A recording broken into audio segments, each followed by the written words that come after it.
Hindi ka nagpapasintabi. Ano parang damo ngayon? Nakainom ko na ng tubig. Saan po kaya? Sa mga kung saan siya nagpupunta. Nagbabalik po ng islayan eh. Ay, baka naghagis-hagis siya. Ano parang damo ngayon? Wala na sa kanitan mo. Balikan mo. Nawala na. Nakinsing na kita.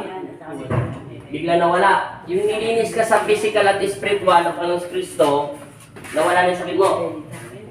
Kanina, anong sakit mo kanina? Dibdib. Parang ano yung dibdib mo kanina? Parang nahihirapan akong bigay. Ngayon, nawala. Tapos dito sa tulo. Sa tiyan mo, nawala. Oo. Mag-ingat-ingat kayo sa katatapon nyo kasi sa mga bagay-bagay, sa pag-iihi, magpasintabi kayo, ha?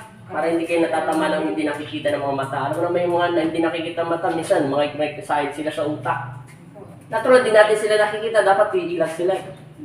Hindi. Subukan mo kasaktan. Iniyan mo sila, sasaktan ka na nila. Eh kung nagpasintabi ka, natin magawa. Wala namang mawawala kung magpapasintabi ka, ha? O, di ba? Kung tumagal-tagal yan, mahirapan ka pa. Sakit sa ano, ang sakit sa ulo yan, sakit sa katawan, sakit sa puso. Tingnan mo yung mukha mo, nagbago. Naging fresh. Kahit mainit ngayon, biyernes ngayon, mainit, wala tayong ilaw. April 29, 2022. Straight. Straight ulit ang katawan. Nawala na yung sakit ng dibdib niya eh. Para ka lang nagdahilan. Yung kaya. Ayun na, wala na yung sakit. Wala na yung mabigat. Sa yun, 7 years. Ito, 1 month pa lang. 1 month pa lang sakit mo? Sa tuloy ko, tagal na po. Minsan dyan, ilang Iwa, sa mura pa, tapa lang. sumasakit na. Ito, kailan pa lang. Kita mo, dalawa, nilinis ka ng Diyos.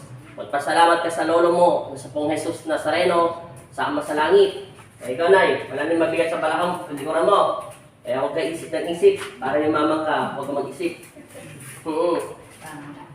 Straight. Pag-isip ka ng isip, i-relax niyo yung katawan ng Diyos. Pag-relax lang.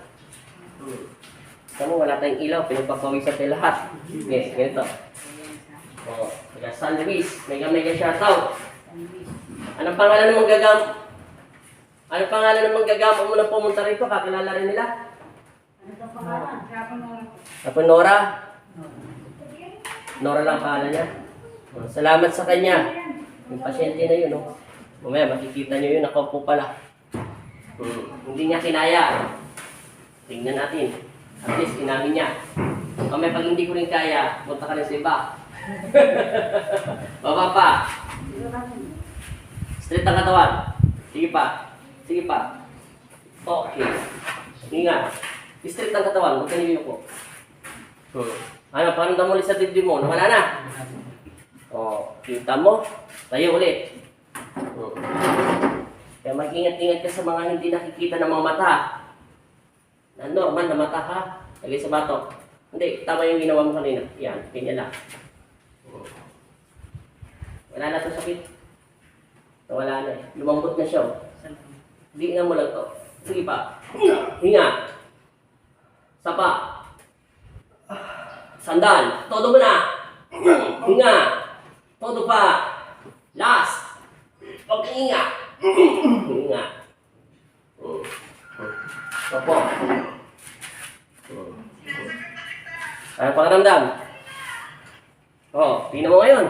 Mas maganda yan. Magandang maganda. Anong pinakamaganda? Kanina-nina lang o ngayon-ngayon na? Ito po. Ha? Binawi po pakiramdam. Nawala na yung mga bigat. Nawala na sakit sa puso. Pasasakitin na yan ang asawa mo sa katitibok. Sasabihin ng puso mo, yung puso mo tumitibok sa asawa mo. Walang titibok-tibok na. Wala na. Yung sa tiyan mo. Wala na po. O lakad, try mo. Kita mo, 4 minutes lang tapos na agad. Kaya na paramdam. Ano po? Wala na? Malagto ko yung mga katawan mo. Wala na. Nagbago yung mukha mo. Karoon ng kulay. Salamat ka muna. Shoutout mo. Taga San Luis, Pampanga. Shoutout po sa Luis Pampanga. Ay, sasama mo, shoutout mo. Shoutout na po sa asawa ko. Oh, salamat ka kay Kristo, syempre, unang-una. Salamat din dun sa yung manggagamot niya, kilala niyo yung manggagamot niya, di ba? Yung ano pangalan niya? Si Nora. Nora, yun. Nora Padilla. Nora Padilla. Wala pa din. Titingnan natin yon. Yung pasyenteng ibibigay niya. Salamat din po at God bless. Thank you so much. God bless. Thank you, much. Salamat. Salamat din. Thank you. God bless.